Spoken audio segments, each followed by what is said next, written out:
Hi, this is Locke and Demosthenes, and I'm creating a channel where we can open-mindedly um, discuss current events without any bias or any bullshit. And I don't know, let's get to it.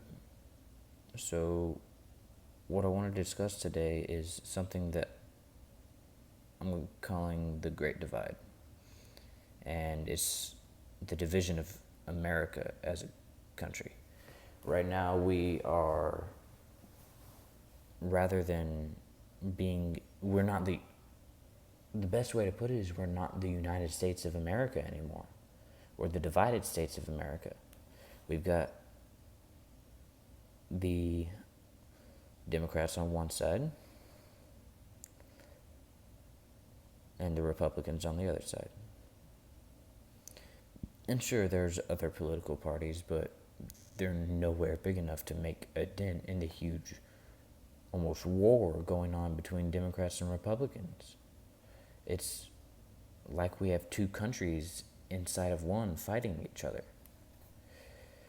Now, the Democrats, they believe in things like or more like, but the standard expected, the generic Democrat view is pro-choice, anti-guns, open borders, and stuff like that. Whereas the Republicans, they're opposite. They're pro-life.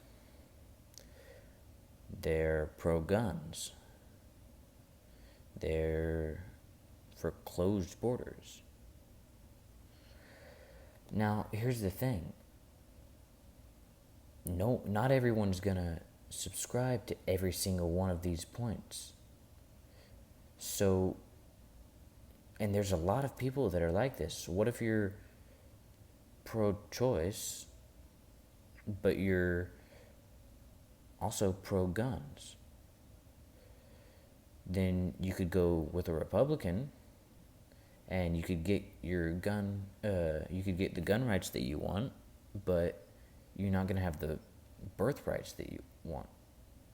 Whereas you go with the Democrats, you can get the birth rights that you want, but they're gonna be taking away your gun rights. So there's really no in between. I have a proposal for an in between. It's called independence. Nowhere in the Constitution does it say that we have to have political parties. So why do we have them? They're obviously dividing our country. They're obviously causing pain. They're not efficient because, like I said, if you like I said earlier, if the only way that the political party system would work is if every single person were to were to believe in almost every single thing that the party believes in. And that's not how human beings work. Human beings are different. You believe in what you want to believe. I believe that you should be independent of a main man.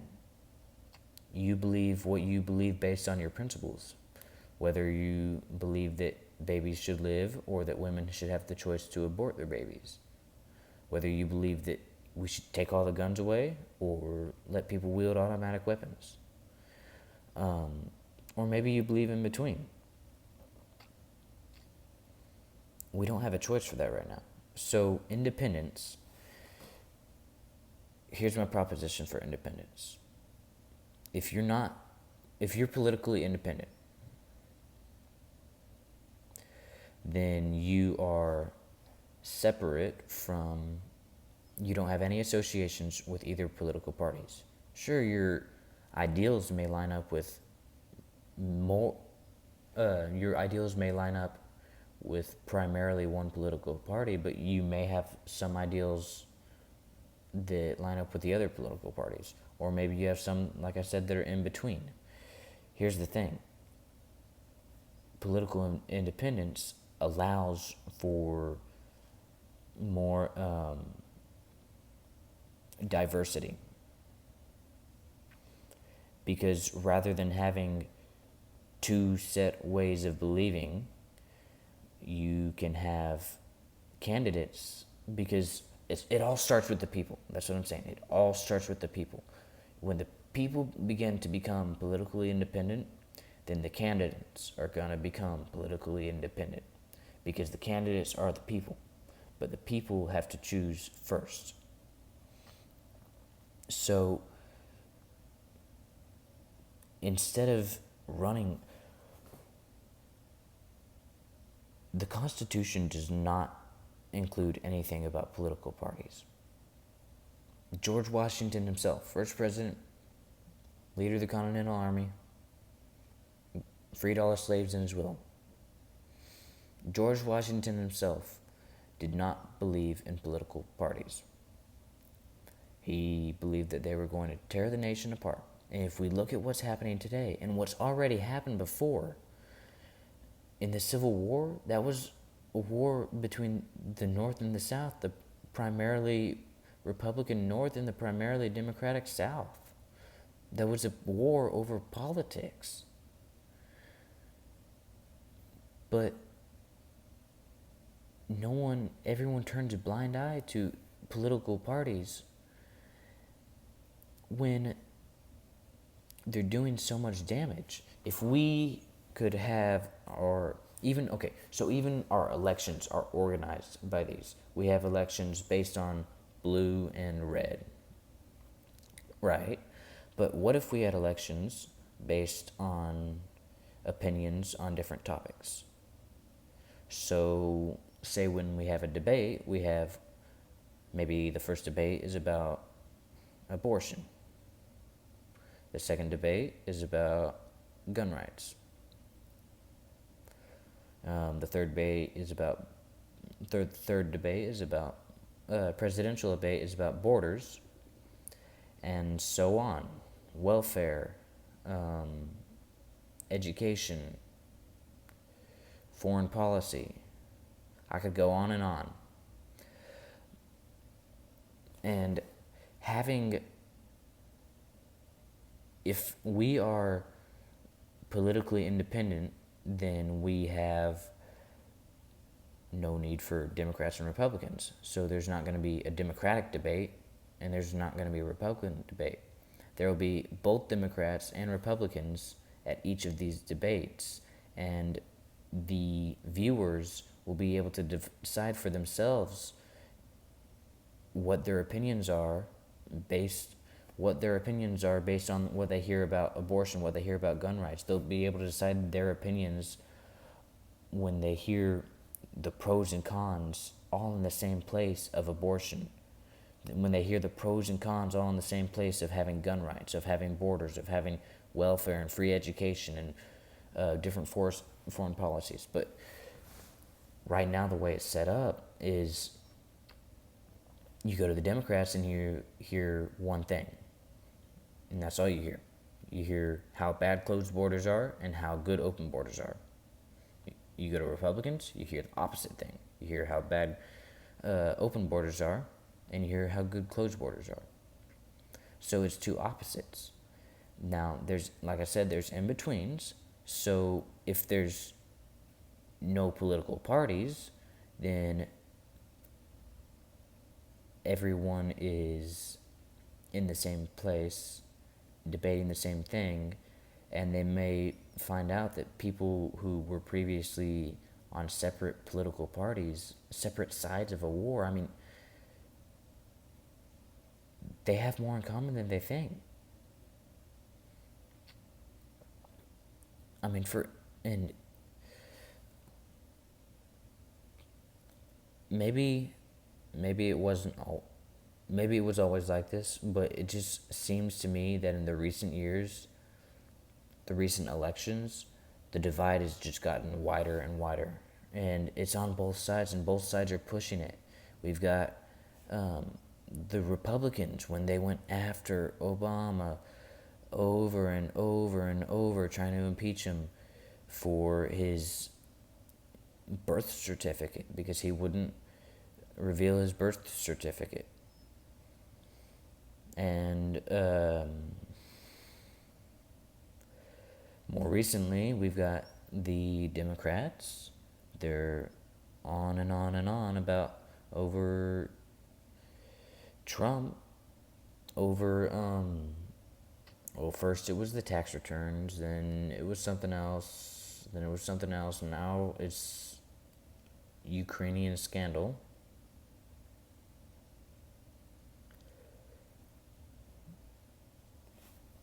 But at the center of it is just two sides fighting each other instead of uniting. The United States of America, which is not united, we're fighting each other. We're not fighting for what we believe in, because we should believe, as Americans, we should believe in staying together, keeping the country as a whole. That's the very base of patriotism, I feel, is, and I'm going to give you my honest opinion. I'm not going to bullshit anything, like I said earlier. I'm going to give you my honest opinion, and it may not be what you want to hear, or maybe you don't agree with me, or maybe you don't believe me, but it's my honest opinion, and it's what I believe. I believe that at the very base of patriotism is the want for your country to survive. Oops.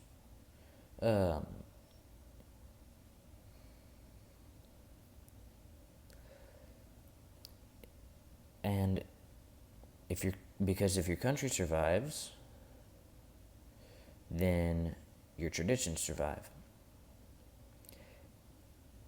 And for America, our traditions are freedom,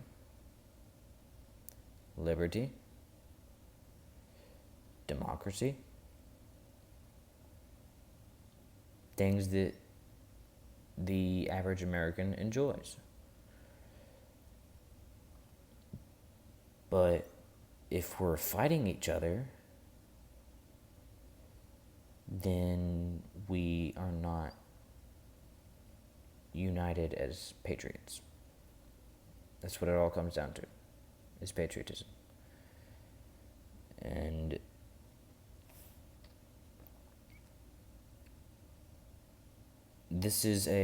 I believe that this is a valid solution to our current problem. Feel free to poke holes in it. I want holes poked in it, because I want to hear how we can improve this theory and make it a reality. And I know that the whole system, everything is based around the political parties right now. The elections, the way they set up the different regions. I forgot the word for it, but within like local government.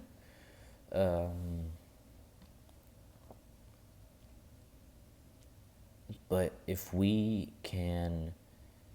as a people, that's where it all starts, is with the people. If we as a people can manage to change our views, then the politicians will change with us, because that's where it all starts, is the people. Because really, down at the base, however conniving, however manipulative they are, the politicians are people. They are of the American people, and the politicians cannot survive unless they have the support of the American people.